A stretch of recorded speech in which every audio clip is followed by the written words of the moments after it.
भले ही भारत की आज़ादी को लेकर गांधी जी पर गीत लिखे गए हों, दे दी हमें आज़ादी बिना खड़ग बिना ढाल, साबरमती के संत तूने कर दिया कमाल। लेकिन इसका अर्थ ये नहीं है कि बिना रक्त की एक बूंद बहाए, बिना कोई बलिदान दिए, केवल अहिंसात्मक आंदोलन मात्र से भारत को आज़ादी दिला दी।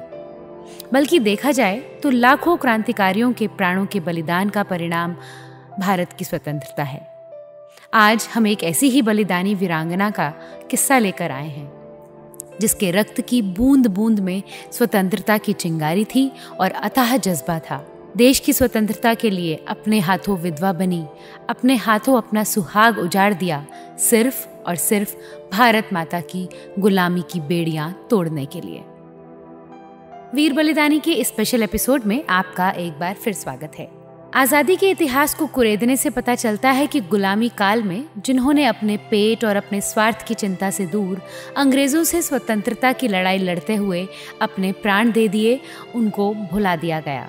और जिन्होंने अंग्रेजों के साथ उनके महलों में लंच डिनर किया, उनके साथ हवाई जहाज पर घूमे, आज़ादी के नाम पर जिन लोगों ने लाठी तो छोड़िए, तबीयत से एक पत्थर भी अंग्रेजों की तरफ कभी नहीं उछाला, उन्हीं दो चार लोगों को भारत के बापू, चाचा, गुरुदेव और मदर आदि जैसे नामों से नवाजा गया।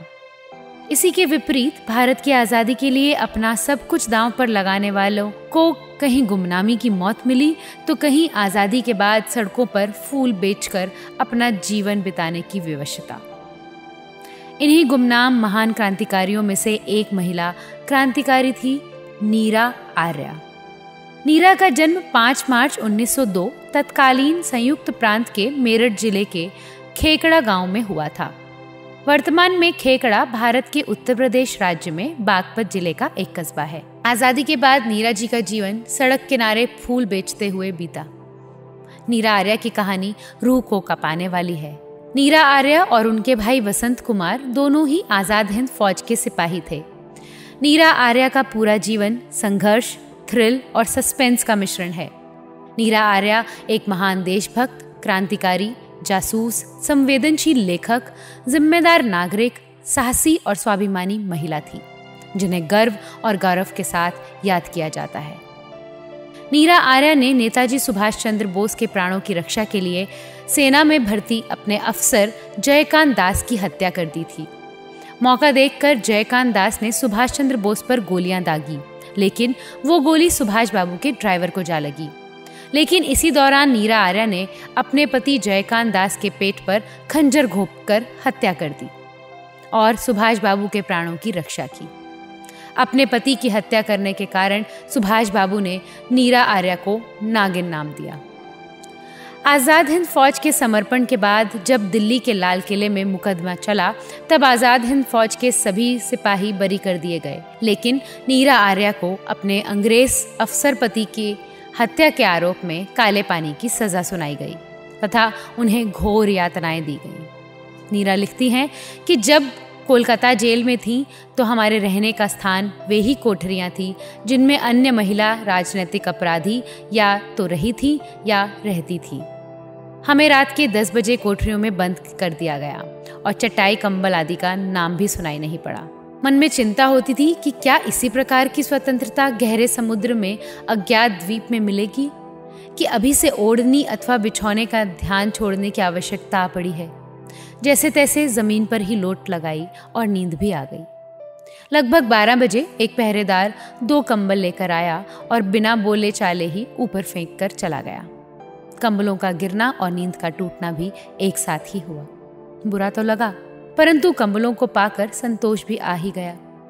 अब केवल वही एक लोहे के बंधन का कष्ट और रह रहकर भारत माता से जुदा होने का ध्यान साथ में था।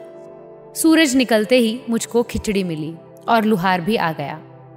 हाथ की सांकल काटते समय थोड़ा सा चमड़ा भी कटा, परंतु पैरों में से आड़ी बेड़ी काटते समय केवल 2-3 बार हथौड़ी से पैरों की हड्डी को जांचा कि कितनी मजबूत है।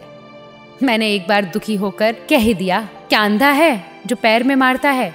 पैर पर क्या, हम तो दिल में भी मार देंगे, क्या कर लोगी? उसने मुझे कहा।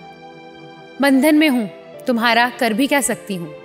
फिर मैंने उनके ऊपर थूक दिया था कि औरतों की इज्जत करना सीखो।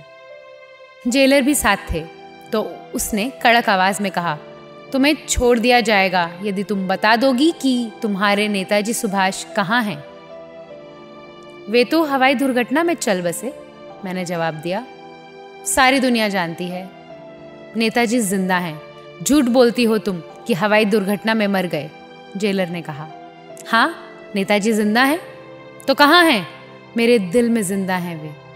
जैसे ही मैंने कहा तो जेलर को गुस्सा आ गया और बोले, तो तुम्हारे दिल से हम नेताजी को निकाल देते हैं। और फिर उन्होंने मेरे आंचल पर ही हाथ डाल दिया और मेरी आंगी को फाड़ते हुए फिर लुहार की ओर संकेत किया। लुहार ने एक बड़ा सा जंबूड़ औजार, जैसा फुलवारी में इधर उधर बड़ी हुई पत्तियां काटने के काम आता है, उस रिपर को उठा लिया और मेरे दाएं उरेस को उसमें दबाकर काटने चला। लेकिन उसमें धार नहीं थी, ठूंठा था और ओरोजों को दबाकर असहनीय पीड़ा देते हुए दूसरी तरफ से जेलर ने मेरी गर्दन पकड़ते हुए कहा, अगर फिर जबान लड़ाई तो तुम्हारे ये दोनों गुब्बारे छाती से अलग कर दिए जाएंगे। उसने फिर चिमटा नुमा हथियार मेरी नाक पर मारते हुए कहा, शुक्र मानो महारानी विक्टोरिया का, इसे आग में नहीं तपाया। आग से तपाया होता तो तुम्हारे दोनों उभार बुरी तरह उखड़ जाते। नीरा आर्या की कहानी पढ़कर जितना भी कोशिश कर लो, आंखों में आंसू टपक ही पड़ते हैं, रूह कांप जाती है। ऐसी कहानियाँ हमें बताती हैं कि हमारी माताओं बहनों ने अपना सब कुछ इस राष्ट्र के लिए न्यौछावर कर दिया था, जिनका नाम आज भी गुमनामी के अंधेरे में जिंदगी जी रहा है। और लोग गीत गा रहे हैं, दे दी हमें आज़ादी बिना खड़ग बिना ढाल, साबरमती के संत तूने कर दिया कमाल।